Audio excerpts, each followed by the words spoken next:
Everyone, welcome back to Zach Archer TV, where we talk about all things movies and television, particularly movies these days. That's my big focus here. We're getting back to it. We've been doing these monthly rankings, and the first month we only had 4 movies. Really hitting all time low because I was going all in on the games, and it was after I don't know, just kind of going all in on movies. So it was a little bit of downtime, but I'm still very, very much into the movies, and we're getting back to it. This month, I'm talking about February's month movies. We're talking about the movies I watched for the first time in February specifically. So deep into the month of March at this point. Now talking about February, I'm eventually trying to get back to the right pace where soon after the month ends, I can get one of these videos out, that kind of thing. But yeah, so this, as you can see in the title, we're talking about 7 movies. Previously, I said my standard I want to set is to have at least 10 movies for the sake of the ranking and to keep my progress going on movies. And I will say we got back on track in March. Still a bunch of days left of March when I'm recording this, and I'm already over 10. So we're already back meeting the threshold. All right. But this time around, we just have 7.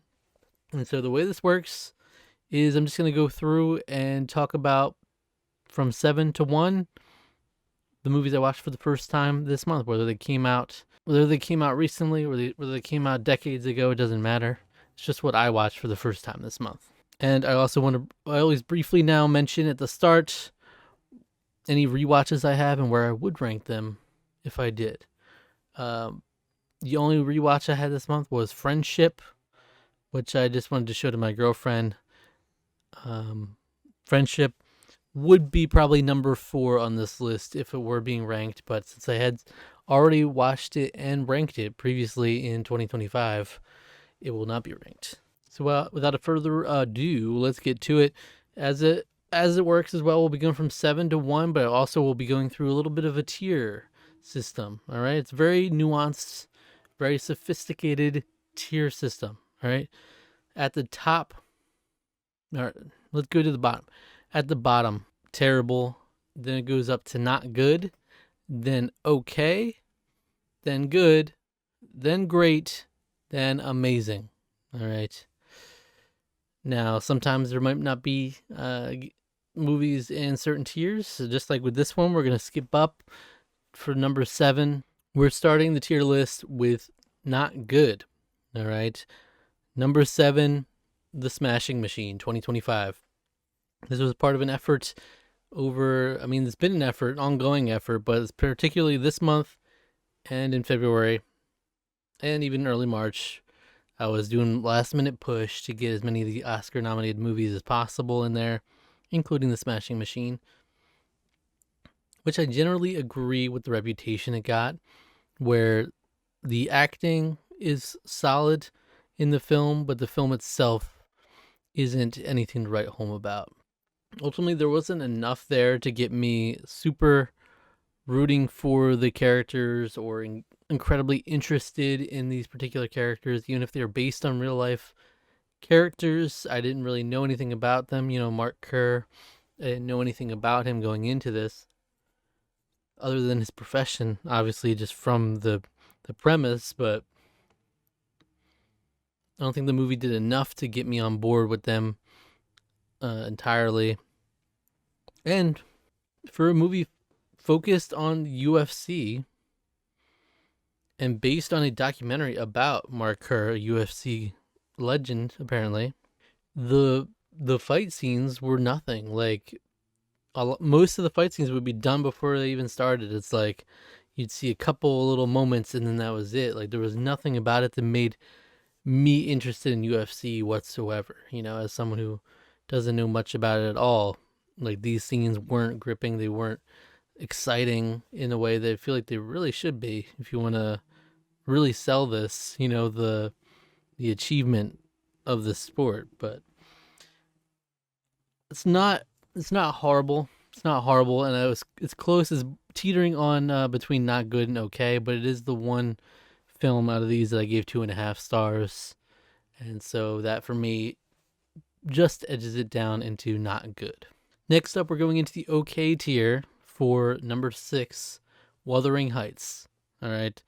This is the only 2026 movie that made it into February for me. That's the irony of it, because in catching up for the Oscars, I'm falling behind already on 2026 movies.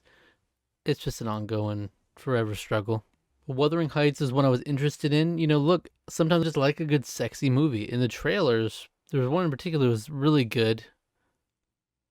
And I think it had like Charlie XCX music on it, and it was just a really well made trailer, and it hooked me.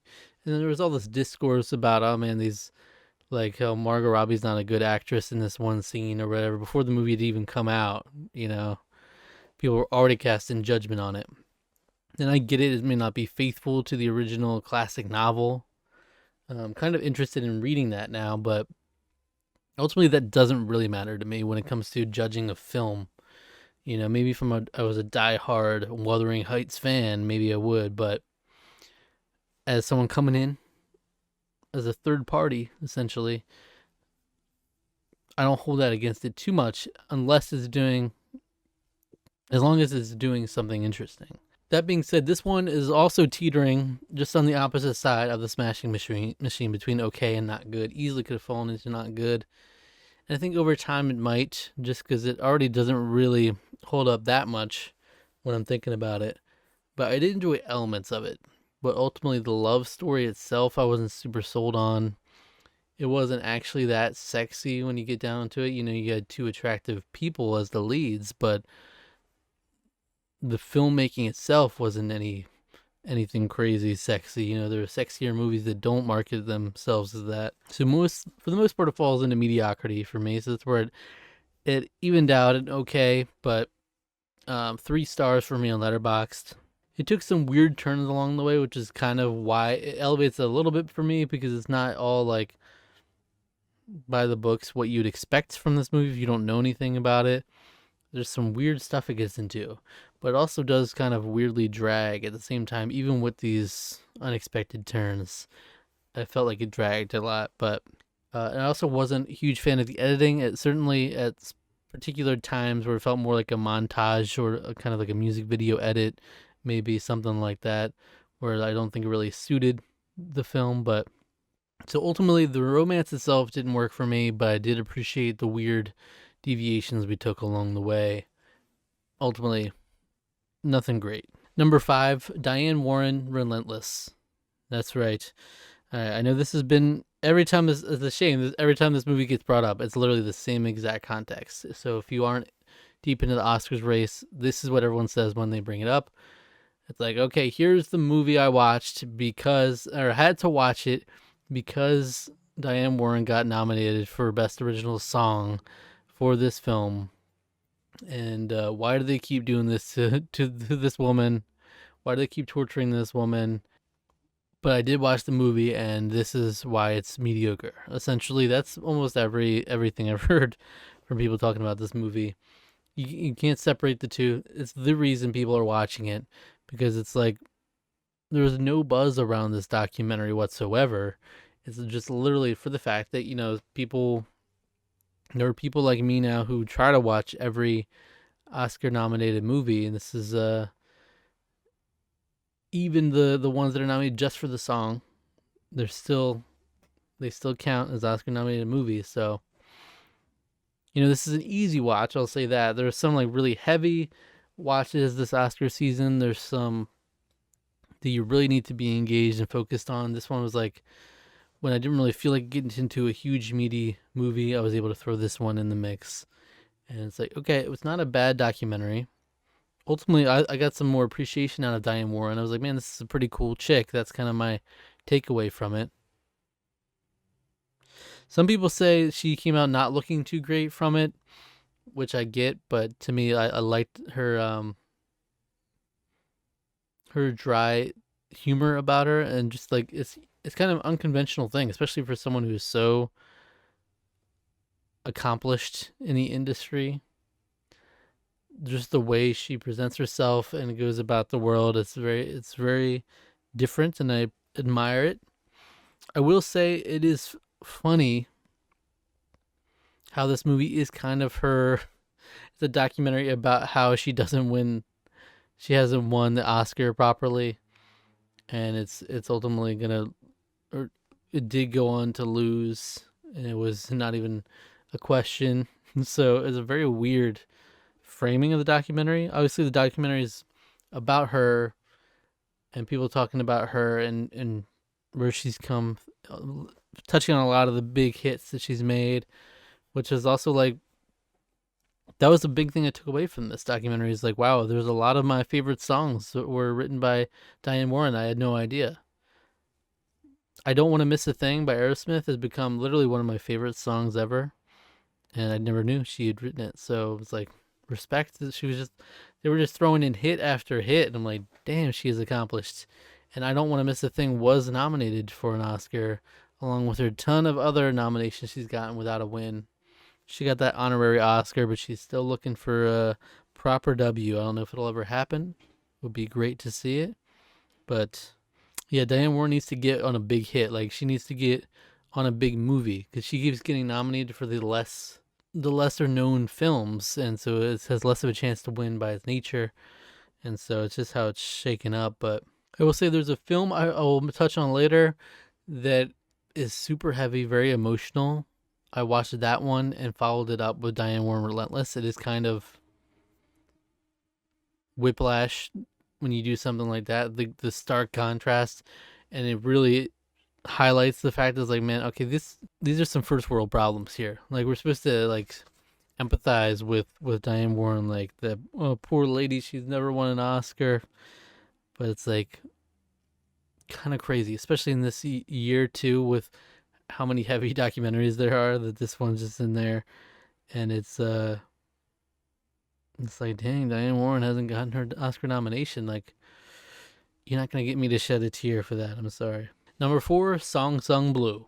All right, this is another one which I had actually interested in watching it before, when I seen the trailers and stuff, because it's like, oh, it's got Hugh Jackman. He's singing Sweet Caroline. All right, I'm in. And then, the reputation and the reviews came out for it, and it was all kind of mediocre.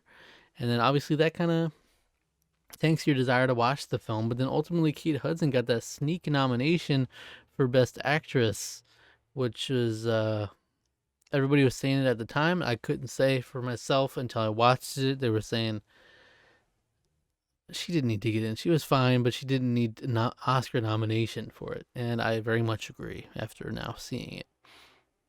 The film is fine.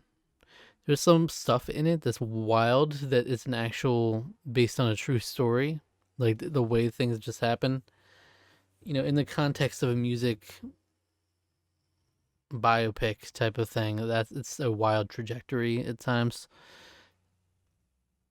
and some unexpected twists along. It's the beauty of like highlighting a couple artists that weren't like super mainstream, like their stories are already known. So it's like pretty much going in blind. And but yeah, like Kate Hudson's good. She's good in it. But literally there are like 5 or 6 that I could think of that I would put in over her as the nomination. Like yes, it was always gonna go to Jessie Buckley, but Oscar nomination is a big thing. I think it should have a little more weight to it than just being like, a veteran of the industry, Like Chase Infinity would have been an awesome nomination. I know it's their first performance. Sometimes they don't want to do that. Don't want to get them too high off on their bridge on their britches. Jennifer Lawrence would have been better. Tessa Thompson would have been better. From what I've heard, Amanda Seyfried would have been better, and I still have to see that one. But what's funny about this is it ultimately kind of ends up feeling like a Star is Born, like Diet A Star is Born at times with certain plot points, and I really like The Star is Born, but this one just ended up being just okay for me. There's some sweet moments, and I did enjoy both Hugh Jackman and Kate Hudson. They were fun to watch, but it was never going to really rise above okay for me. We're now jumping up to the great tier. Number 3, Serenity. Yeah, so back in February, we were doing a TV challenge on my Discord where you assign each other a season of television to watch from their list they compiled. And for me, I got Firefly, which is one I had started a while ago and been meaning to get back to years ago. And overall, I was very impressed with Firefly. Like, even walking away from that, being like, damn, yeah, that was cut way too short. It's super charming, a really charming cast of characters. Just fun to watch going on adventures. It doesn't even have to have a solid through narrative throughout the season. You could just be a different adventure each episode, and it would have been fun. And that's a shame it ended up the way it did, but it almost makes it probably more special as a result. Maybe if it had gone on to do multiple seasons, it would have deteriorated quickly. Maybe it would have, who knows what would happen. But what we have here is just a fun little self-contained story. And yeah, you don't get everything perfectly wrapped up when I'm talking about Firefly. Not everything's perfectly wrapped up, but it's still solid, and it's got a charm to it. Serenity comes in and does kind of tie those bows a little bit. Tie those bows, yeah. It kind of wraps things up in a more satisfying way, for sure. I mean, it's definitely a more satisfying send-off than what we got in the series. It did some things I didn't expect, which were cool, but ultimately, I do think I wish it got more of the camaraderie and the different antics of the crew. There's a little more of a serious tone to this one because obviously, I mean, I guess it had to get to things within a certain time frame, but I give it a bit of a boost. It might be more of a good tier once I, in retrospect, go back through, but I give it a little bit of a boost because it does a cool thing and it gives a more satisfying ending to this series, and it does so pretty well. Number 2, The Alabama Solution. This is another Oscar-nominated film. Is it? Hold on, let me just check something. Okay, I was gonna say all of them but one are Oscar-nominated, but there's both Serenity and Wuthering Heights. They're not the from the Oscars, but The Alabama Solution is a really eye-opening documentary that sheds light on really corrupt and fucked up like prison system that there is in Alabama, and really the oversight and the negligence and not just negligence in reacting to the problem, but the problem itself is a lot more sinister. It's corrupt and people just getting away with straight up abuse and death in some cases. That's just like really brutal. Essentially, it's a documentary that is one of those that shouldn't exist, and it's impressive that it even saw the light of day because it came from certain prisoners kind of getting cell phones in there that they're not technically supposed to have, but in that way they were able to expose the horrible conditions, the horrible corrupt acts that are going on there. And then it highlights how the politicians in Alabama aren't doing anything about it, naturally. But it's a brutal watch. It's not fun at all, but there's a lot of these this year that I say it's on a human level. It's one that you should watch. To have empathy for your fellow human, and it's a tough one. You walk away with almost no positive feelings whatsoever. It's just disgusting how bad the mistreatment is of these people, and yeah, it's a tough one, but it's a solid documentary. And now we're going into the amazing tier for number 1 for the month of February, The Voice of Hind Rajab. This is one of those films where I know if I wasn't following the Oscar season, I never would have heard of this movie. So I don't blame you if you never heard of this. And it's one I'm grateful I've seen. It's an absolutely brutal watch. Like, Alabama Solution is brutal, but this one is almost viscerally more, it gets more of a reaction out of you in that way, because you are literally, the film is acted out, but it's all based on a true story.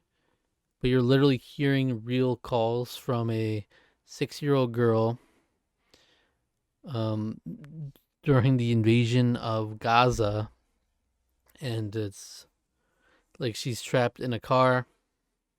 Without going into too many details of everything, that obviously it's worth watching for. She's stuck in a car around. There's gunfire and so much danger around her. She's trying to call out for help, and this hotline, they're trying to help however they can through their really long-winded processes they have to go through in order to send help safely. And it's a brutal watch. Maybe the most brutal watch of the year for me.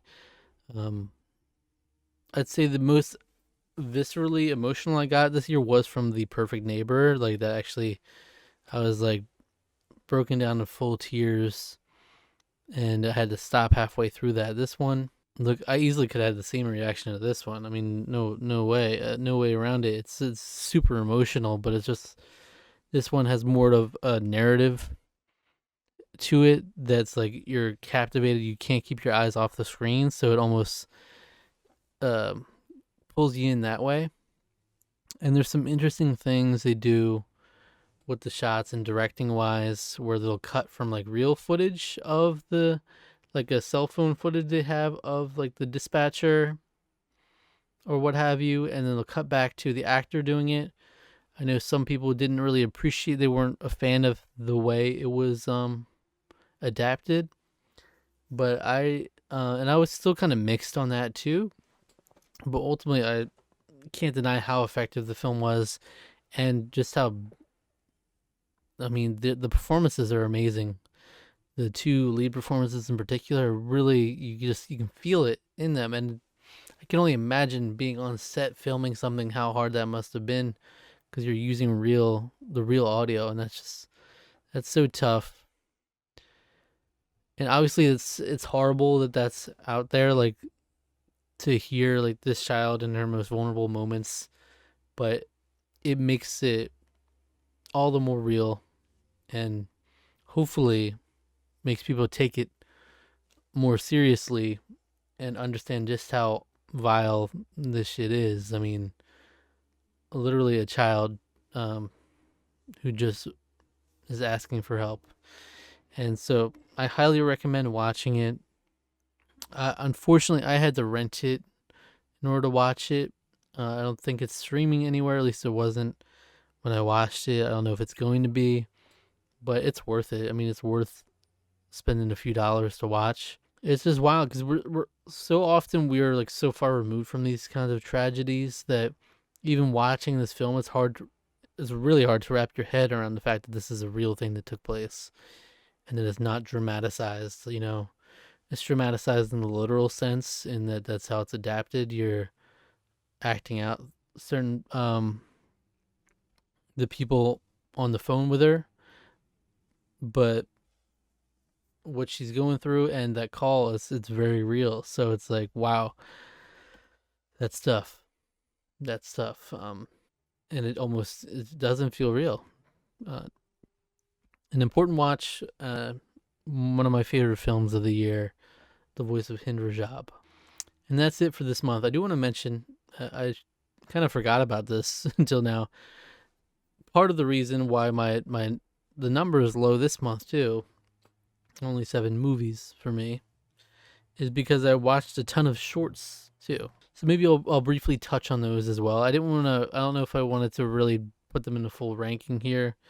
Kind of felt out of place to mix them together, unless, you know, I like what's his name, Kirsten Runquist, like a film tuber on here, very popular. I like when he does his ranking of every Oscar nominated film. I would have liked to do something like that, but I came up just short with a few of the shorts and a few films. But one animated short I watched was Butterfly. It's a really cool animation style. It's like a watercolor painting, so that's really cool. It makes it stand out immediately. And I appreciate the messaging of the film, and the subject of the film is really cool. But ultimately, it was just okay for me. Forever Green is a good animated short. It's more on the basic side. It's more that widespread appeal. It's just like because the main character is a bear, and it's a story of the little bear's relationship with this tree, and the animation style is interesting. I still was kind of torn on whether I liked that animation style or not. Ultimately, I enjoyed this one though. Retirement Plan is another animated short. I really enjoyed this one. It has you thinking. It was very real, and it's profound in that way. It's very short, by the way. Like there's a lot of different shorts, but some are like 30 something minutes long, you know, and then this one is 7 minutes long. So it's like easy to watch, and I think you'll enjoy it. Domhnall Gleeson narrated this, which was great, a great touch, and his voice paired perfectly with the vibe. Some of these thoughts I have on a daily basis though, and like it really resonated with me. I also watched All the Empty Rooms, which is a documentary short. It was my favorite this year, and it ultimately won. Much deserved. Another really, really tough watch. It's essentially a CBS reporter who had previously he'd done like fluff pieces at the end of like a tougher broadcast to kind of lift people's spirits, and he was thinking back on it, and he's like, you know what, I don't want to really go that route anymore because there's no like positive or that you can take out of like a school shooting, which is what the focus of the documentary is. And so instead, let's focus on the brutal reality. He got this photographer friend of his to work with him, and he went to several rooms of the victim of a mass school shooting, and it's their rooms basically left intact as they were. After their child passed, it's like you may still have everything out, like not fully organized. Might be some clothes that haven't been washed, stuff. It's like frozen in time almost, and they just photograph these different rooms, and you're going through them, and it's a tough watch, but it's very powerful. It's great. Another great documentary short was Armed Only with a Camera: The Life and Death of Brent Renaud. Really great, a beautiful legacy that he left behind. You get to see a lot of the work that he did as a journalist. This was a great one as well. It's if it weren't for All the Empty Rooms, I might have picked this one, but still really worth watching. I also watched The Devil is Busy, which it follows Tracy at an Atlanta abortion clinic, and it's a great documentary, short as well. Definitely, like, this is different than some of these other documentaries because it's much more small scale. It's focused on the specific clinic, but obviously it can be representative of some of those issues at large. And I just really appreciated her grace with how she handled the situation, and trying to make it a safe place for these ladies. And another powerful, important one to watch. I definitely recommend it. A great live action short is The Singers, which ultimately ended up winning in a tie this Oscars, which is almost unprecedented.